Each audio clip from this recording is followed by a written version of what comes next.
Hello दोस्तों, कैसे हैं आप सब। एक बार फिर से स्वागत है आपका अपने यूट्यूब चैनल एनी एग्ज़ाम में। दोस्तों, जैसा कि आपको पता है कि आज 26 तारीख है और चंडीगढ़ एडमिनिस्ट्रेशन के अंडर जो क्लर्क और स्टेनोटाइपिस्ट की जो वैकेंसीज निकली थी उनकी फॉर्म फिलिंग की आज लास्ट डेट है। आज 26 तारीख है, तो 26 तारीख के रात के 12 बजे तक आप फॉर्म जो है वो फिल कर सकते हैं। तो इस वीडियो में हम ये देखेंगे कि कितने फॉर्म अब तक फिल हो चुके हैं और कितने फिल फॉर्म जो है वो आगे फिल हो सकते हैं। साथ ही साथ ये भी जानेंगे कि किस कैटेगरी में कितना कंपटीशन है, चाहे वो जनरल हो, ओबीसी हो, एससी हो। तीन मेन कैटेगरी की बात करेंगे। तो किस कैटेगरी में कंपटीशन ज़्यादा है, किस कैटेगरी में कंपटीशन कम है, या किनको बेनिफिट मिलेगा ज़्यादा, किनको कम मिलेगा, इस बारे में भी बात करेंगे। साथ ही साथ आप हमारे टेलीग्राम चैनल पर जुड़ सकते हैं। टेलीग्राम चैनल का लिंक आपको डिस्क्रिप्शन में मिल जाएगा। तो जो भी बच्चे नए हैं या जो एग्ज़ाम की प्रिपरेशन कर रहे हैं वो चैनल को सब्सक्राइब कर दीजिए। साथ ही साथ टेलीग्राम चैनल पर भी जुड़ जाइए। ठीक, तो कंप्लीट डिटेल देखेंगे कि 26 तारीख तक अभी मैंने फॉर्म फिल किया दोपहर के 12 बजे, तो दोपहर के 12 बजे तक कितने फॉर्म फिल हुए हैं और रात के 12 बजे तक कितने फॉर्म फिल किए जा सकते हैं, और अप्रोक्सीमेशन में बात करेंगे। ठीक है, तो एंड तक वीडियो को जरूर देखिएगा। वीडियो पसंद आए तो इसे लाइक, शेयर और इस एग्ज़ाम की प्रिपरेशन के लिए चैनल को सब्सक्राइब करना मत भूलिएगा। तो नीचे बढ़ते हैं। तो आज दोपहर 12 बजे की बात है। दोपहर 12 बजे मैंने ये फॉर्म फिल किया। ठीक है, 26 तारीख को। पोस्ट मैंने सिलेक्ट करी क्लर्क। कैंडिडेट का नाम ये है आपके पास, फादर का नाम आ जाएगा यहाँ पर, मदर नेम आ जाएगा, फिर आपकी डेट ऑफ बर्थ आ जाएगी। किस कैटेगरी में आप भर रहे हैं, मैंने जनरल को सिलेक्ट किया। मेल आ गया, फिर आप एक्स सर्विस मैन वगैरह आता है। फिर आपके पास फिजिकल डिसेबिलिटी भी आता है। फिर आपके पास आता है विजिबल मार्क क्या है आपका। ठीक है, फिर आपके पास आता है आप रेगुलर हैं कि नहीं है किसी और जॉब में। ईमेल आईडी आती है, फिर confirm email ID, then mobile number. फिर आप किस पे क्लिक करते हैं, नेक्स्ट पे क्लिक करते हैं। तो जब आप नेक्स्ट पे क्लिक करते हैं तो आपके पास एक एप्लीकेशन फॉर्म और पासवर्ड जनरेट होता है। ठीक है, वो एप्लीकेशन फॉर्म से पता किया जा सकता है कि अब तक कितने फॉर्म फिल हो चुके हैं।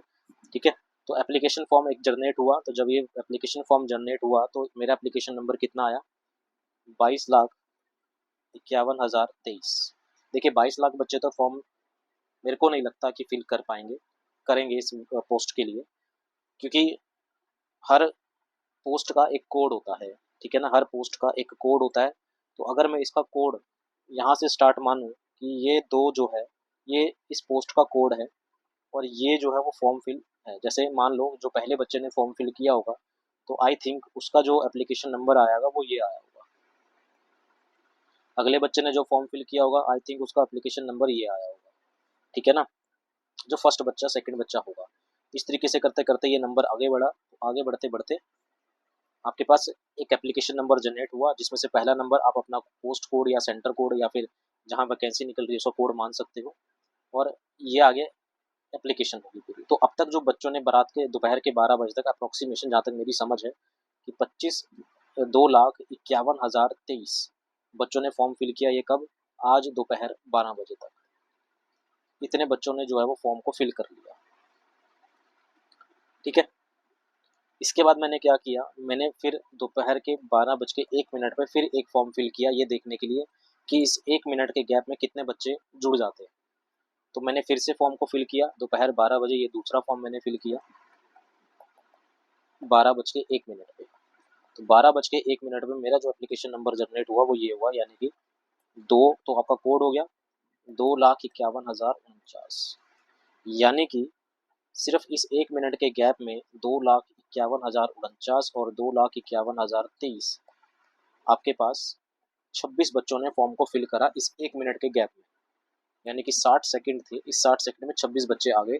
और अभी पूरा आधा दिन पड़ा है। ठीक है, अभी पूरा आधा दिन पड़ रहा है। अभी ये रिकॉर्ड कर रहा हूँ मैं 1 बजे, ये वीडियो मैंने 1 बजे रिकॉर्ड करी है। तो अभी पूरा आधा दिन पड़ा है। तो अभी आधे दिन में, या आप ये मान के चल रहे हो कि अभी 60 सेकंड में अगर 26 बच्चे जो है फॉर्म को फिल कर रहे हैं, तो अप्रोक्सीमेशन में 4 से 5 हज़ार बच्चे जो हैं वो और फॉर्म को फिल कर देंगे रात के 12 बजे तक। यानी कि मेरे अकॉर्डिंग जो कंपटीशन है वो कितने बच्चों के बीच में होगा, 2,56,049, या 56,000 हम लगा लेते हैं। लगभग लगभग, या हम 1,000 और कम कर देते हैं, तो लगभग लगभग 2.5 लाख बच्चों के बीच में जो है वो कंपटीशन होने वाला है। अप्रोक्सीमेशन में ये बात कर रहा हूँ, एग्जैक्ट फिगर मैं आपको नहीं बता सकता, ना मेरे को पता है। ठीक है, तो अप्रोक्सीमेशन में यानी 2.5 लाख बच्चे जो हैं वो फॉर्म को फिल कर देंगे रात के 12 बजे तक, ज़्यादा ही कर देंगे। ठीक है, अब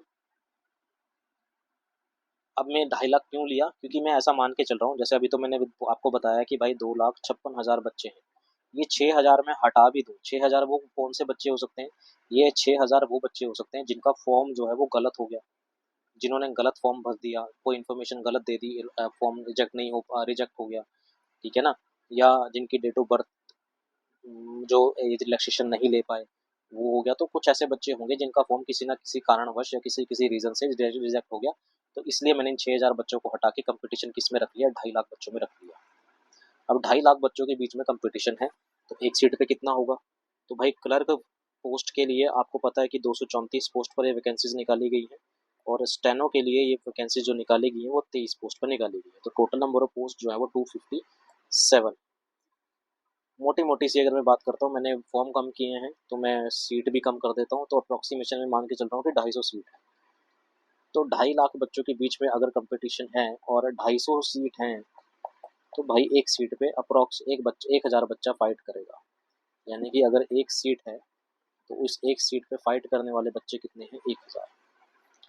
तो अभी भी अगर आप ये सोच रहे हो कि आपके पास बहुत टाइम है, वैकेंसी बहुत ज़्यादा है, कंपटीशन कम है, तो ऐसा कुछ भी नहीं है, आपके सामने ही है, ये अप्रोक्सीमेशन में एक सीट पे एक बच्चा या 900 से 1,000 के बीच में बच्चे जो है वो फाइट करेंगे एक सीट के बीच में, ठीक है, ये फाइट करेंगे, लेकिन इसमें सीरियस कैंडिडेट्स कम होंगे। अगर एक सीट है, एक सीट पे 1,000 बच्चों ने फॉर्म फिल किया है, तो अब ये मान लो कि कंपटीशन सिर्फ 250 बच्चों के बीच में होगा, जो 750 बच्चे हैं वो सारे के सारे ऐसे बच्चे होंगे जो बिना प्रिपरेशन के आए होंगे, बिना सीरियसनेस के आए होंगे, ठीक है ना, जो बिना पढ़े चले गए होंगे, ठीक है ना, तो ऐसे बच्चे होंगे, जो ये 750 वो बच्चे होंगे एक सीट के अंदर जो सीरियस नहीं है एग्जाम को लेके, ठीक है, जो प्रिपरेशन कर रही है, जो हवाबाजी में है कि हम तो क्लियर कर लेंगे, तुक्के मार के आ जाएंगे तो क्लियर हो जाएगा, तो ये वो बच्चे हैं। 250 बच्चे वो हैं जो सीरियस हैं, इस 250 में भी वो बच्चे होंगे जो बहुत पहले से प्रिपरेशन कर रहे हैं, जिनकी प्रिपरेशन बहुत स्ट्रांग है और जो अभी स्टार्ट हुए हैं, तो इनके बीच में भी कंपटीशन यहाँ पर रहेगा, ठीक है, एक चीज़ तो ये होगी। अब कैटेगरी की बात कर लेते हैं, तो मैं 3 मेन कैटेगरी की बात कर रहा हूँ, एक कैटेगरी में बात करता हूँ ओबीसी, एक कैटेगरी में बात करता हूँ कौन सी, जनरल, और एक कैटेगरी में बात कर रहा हूँ एससी। भाई 3 मेन कैटेगरी की मैं बात कर रहा हूँ, बाकी भी मेन है लेकिन फिलहाल इनमें कंपटीशन रहता है। सबसे पहले अगर मैं एससी की बात करता हूँ, तो एससी कैटेगरी वालों के लिए जो पहले कंपटीशन होता था चंडीगढ़ के अंदर, आज भी सेम ही रहेगा। जो पहले कंपटीशन था, जो पहले बच्चे जो थे वो कंपटीशन में बैठते थे, आपस में फाइट करते थे, तो आज भी सेम ही रहेगा। क्यों? क्योंकि एससी कैटेगरी वालों के लिए कोई भी जो है वो बंदिश नहीं है, मतलब अदर स्टेट वाले भी एससी का फ़ायदा ले सकते हैं और जो चंडीगढ़ में रह रहे हैं वो भी एससी का फ़ायदा ले सकते हैं, इनके लिए कोई नोटिफिकेशन नहीं निकाली गई है। तो पहले जो कंपटीशन इन एससी के बीच में रहता था सेम वही रहेगा, इनके लिए कुछ खास फर्क पड़ेगा नहीं। कंपटीशन होगा इसमें क्योंकि एससी में काफ़ी बच्चे होते हैं, तो ये मैं ये नहीं कह रहा कि कंपटीशन के बीच में कम हो जाएगा तो ये आराम से सिलेक्ट हो जाएंगे, नहीं, मैं ये कह रहा हूँ कि जो पहले कंपटीशन रहता था बच्चों के बीच में वो आज भी सेम रहेगा, ठीक है, बढ़ सकता है क्योंकि बच्चे ज़्यादा हैं तो बढ़ सकता है ये कंपटीशन, कम तो नहीं होगा। बात करते हैं ओबीसी कैटेगरी की। ओबीसी कैटेगरी में जो पहले कंपटीशन रहता था, पहले मतलब अगर इतना कंपटीशन होता था, हाई रहता था पहले कंपटीशन, लेकिन आज 2026 में चंडीगढ़ के अंदर ये कंपटीशन कम हो जाएगा। क्यों हो जाएगा ओबीसी कैटेगरी के अंदर? क्योंकि ओबीसी का फ़ायदा जो है, ओबीसी का जो बेनिफिट है वो सिर्फ चंडीगढ़ वाले बच्चे ही ले पाएंगे, अदर स्टेट वाले नहीं ले पाएंगे। पहले क्या होता था कि हरियाणा वाले बच्चे भी ओबीसी का, हरियाणा से जो बच्चा आ रहा है वो भी ओबीसी का फ़ायदा ले रहा है, पंजाब से अगर किसी ने ओबीसी से फॉर्म भर रहा है वो भी ओबीसी का फ़ायदा ले रहा है चंडीगढ़ के अंदर, या फिर राजस्थान अदर स्टेट से जो भर रहा है ओबीसी से, अगर वो चंडीगढ़ की ओबीसी लिस्ट में है तो वो भी ओबीसी का फ़ायदा ले रहा है। लेकिन अब रूल चेंज कर दिए चंडीगढ़ एडमिनिस्ट्रेशन ने।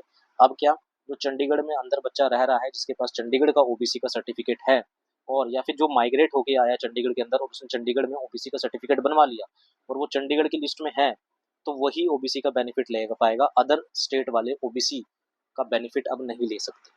ओबीसी का बेनिफिट सिर्फ चंडीगढ़ में रह रहे बच्चों को ही मिलेगा, इसलिए जो पहले कंपटीशन ओबीसी में पहले जो ज़्यादा हुआ करता था वो अब थोड़ा सा कम होगा, क्योंकि ओबीसी का बेनिफिट सिर्फ चंडीगढ़ वालों को मिलेगा या जो माइग्रेट होकर चंडीगढ़ में गए हैं उनको मिलेगा। अब बात करते हैं जर्नल की। जनरल कैटेगरी में जो कंपटीशन पहले हाई होता था, अब ये और हाई हो जाएगा। क्यों हो जाएगा? क्योंकि जो पहले हरियाणा वाला बच्चा, जो पंजाब वाला बच्चा पहले जो बेनिफिट ओबीसी में ले रहा था, अब चंडीगढ़ रूल आने के बाद ये हरियाणा वाले बच्चे, पंजाब वाले बच्चे या अदर स्टेट वाले बच्चे कहाँ घुस गए? जनरल में घुस गए। ठीक है ना? जो अब क्योंकि इनको बेनिफिट तो मिलेगा ही नहीं, क्योंकि चंडीगढ़ के रहने वाले ये है नहीं। तो अदर स्टेट जो भी है चंडीगढ़ को छोड़ के, हरियाणा, पंजाब, राजस्थान, गुजरात, जो भी है, जो भी चंडीगढ़ में जॉब करना चाहता है, ये सारे बच्चे कहाँ घुसेंगे? अब जनरल में घुसेंगे। तो जो कंपटीशन पहले हाई था वो अब और हाई हो जाएगा। ठीक है ना? अब होगा क्या? जनरल में भीड़ बढ़ेगी। अगर आपको पता है कि अगर किसी जगह पे भीड़ बढ़ रही है तो धक्का मुक्की भी होगी। ठीक है ना? अब धक्का मुक्की होगी तो कंपटीशन हाई जाएगा, कट ऑफ इसकी अब जो है वो हाई और हाई होने वाली है। तो जनरल वालों के लिए तो पहले ही मार थी, अब और मार कर दी है चंडीगढ़ वालों ने। ठीक है? तो चंडीगढ़ का कंपटीशन जनरल वालों के लिए अब और हाई है। अब जो धक्का मुक्की होने की वजह से जो बच्चे बच्चे जो पहले ओबीसी का बेनिफिट ले रहे थे वो जनरल में घुस गए। जो पढ़ने वाले बच्चे हैं, बहुत सीरियस हैं, जो ओबीसी का बेनिफिट ले रहे थे वो किस में घुस गए? अब जनरल में। तो भाई ये है स्टेशन। एक एग्जांपल मान लो कि ये एक जगह है जहाँ पर बहुत सारे बच्चे खड़े हैं, बहुत सारे बच्चे खड़े हैं और यहाँ है जॉब, यहाँ है जॉब। अब पीछे से कंपटीशन और हाई होता जा रहा है, आते जा रहे हैं बच्चे आते हैं। अब यहाँ क्या होगा? जो बच्चा आगे खड़ा है, जो जिसकी प्रिपरेशन कम है, वो तो गिर जाएगा नीचे। ठीक है ना? या फिर अगर इसकी प्रिपरेशन बहुत अच्छी है इन बच्चों से, तो ये जंप मार के जॉब ले लेगा, ये जंप मार के अपनी जॉब ले लेगा। जो इससे पिछले वाला बच्चा होगा वो नीचे गिर जाएगा, क्योंकि धक्का आ रहा है पीछे से भीड़ बढ़ रही है। तो भाई जिसकी प्रिपरेशन ज़्यादा हाई नहीं है, जो प्रिपेयर कम होके आया है, वो नीचे गिर जाएगा। और जिसकी प्रिपरेशन बहुत अच्छी है जनरल कैटेगरी के अंदर, वो अपनी जॉब ले जाएगा। ये चीज़ समझ लो बहुत अच्छे से। ओबीसी वालों को तो मिलेगा ही बेनिफिट, जनरल वालों के लिए जो कंपटीशन था वो और हाई हो गया कि पीछे से भीड़ आएगी, पीछे से भीड़ धक्का देगी। तो जिसकी प्रिपरेशन नहीं होगी वो तो खाई में गिरेगा जाके, और जिसकी प्रिपरेशन अच्छी होगी वो छलांग मार के जॉब ले लेगा। सीधी सी बात है। तो बच्चे, अगर आप ये सोच रहे हो कि अभी बहुत टाइम है, तो आपको मैं बता दूं कि 6 तारीख को फॉर्म निकले थे, 26 तारीख आज हो गई है। तो ये 20 दिन कहाँ गए, 20-21 दिन कहाँ बीत गए पता भी नहीं चला।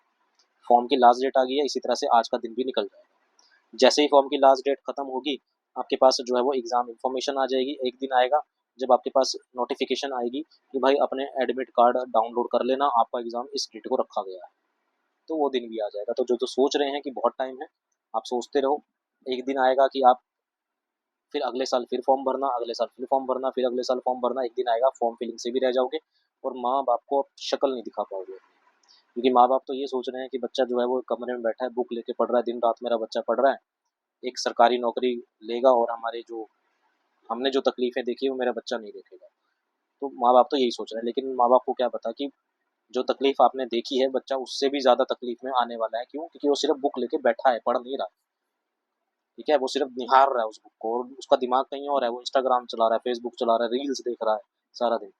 तो उसके सामने सिर्फ बुक रखी है। और कुछ बच्चे ऐसे हैं जिनकी लास्ट डेट है, लास्ट अटेम्प्ट है, तो वो बच्चे बहुत सीरियस होकर पढ़ रहे होंगे। ठीक है? वो भाई आपके पास जो टाइम बहुत शॉर्टेज है, आपके पास सिलेबस बहुत ज़्यादा है, तो कम टाइम में ज़्यादा सिलेबस कवर करना है, तो ये हार्ड वर्क से नहीं होगा, ये स्मार्ट वर्क से होगा।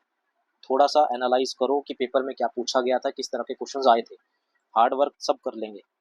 ये 1000 बच्चे जो एक सीट पे फाइट कर रहे हैं वो हार्ड वर्क वाले ही आएंगे, लेकिन जॉब किसको मिलेगी? जो स्मार्ट वर्क करके चलेगा। स्मार्ट वर्क करो, हार्ड वर्क से कुछ नहीं मिलने वाला है, क्योंकि टाइम कम है, टाइम की बहुत शॉर्टेज है, सिलेबस ज़्यादा है। ठीक है? थोड़ा सा स्मार्ट वर्क करना है और जॉब जो है वो ले लेनी है। तो भाई जो भी प्रिपरेशन कर रहा है, एक तो अगर आप मेरे साथ प्रिपरेशन करना चाहते हैं, देखिए मैं तो रेगुलर वीडियोस ला रहा हूँ आपकी रिस्पॉन्स पे। आपका जैसा रिस्पॉन्स रहेगा मैं वैसी वीडियोस लेके आता रहूँगा। आपका रिस्पॉन्स हाई रहेगा तो फटाफट वीडियोस, रिकॉर्डेड वीडियोस आती रहेंगी।